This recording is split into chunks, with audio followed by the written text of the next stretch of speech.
Jesus sat at the edge of the boat, gazing at the horizon where the sky met the water.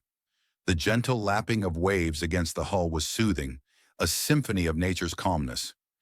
His disciples, Peter, John, and James, were with him, discussing the events of the day. "It's been a long day, but seeing the people find hope again is worth all the effort," Peter said, his voice carrying a note of fulfillment. "Yes, their faith is growing," Jesus replied with a gentle smile, "and that is what truly matters." The peaceful evening quickly turned into a night of chaos as the storm rolled in. The boat was tossed by fierce winds and waves that rose high against it. John, usually composed, looked apprehensive as he tried to manage the sails. "This storm is unlike any other," John shouted over the roar of the wind, his voice tinged with concern. "We must be careful not to capsize," James responded, gripping the sides of the boat tightly as it lurched with each wave.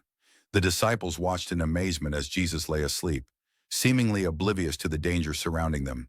Peter, bewildered by his serenity, moved closer. "Teacher, do you not care that we are perishing?" Peter called out, his voice a mix of fear and urgency.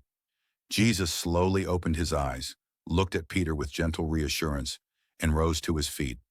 Standing firm on the swaying deck, Jesus stretched out his hand and spoke with quiet command. "Peace, be still," he declared, and immediately the tumultuous sea quieted. The wind died down, and the waters became as smooth as glass. The disciples were left in awe, the sudden calm leaving them speechless. They exchanged glances, their fear transformed into wonder. The disciples sat back, their minds racing with thoughts of what they had just seen. John looked up at the now clear sky, stars scattered like diamonds across the velvet darkness. "Even the wind and the sea obey him," John marveled, his voice filled with a newfound reverence.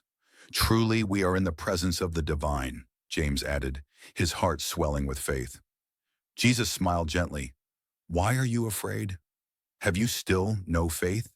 he asked, his words a gentle reminder of trust.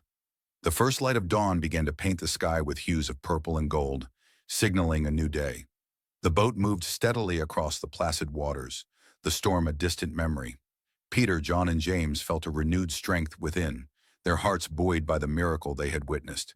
With Jesus among them, they knew they could face any storm with unwavering faith.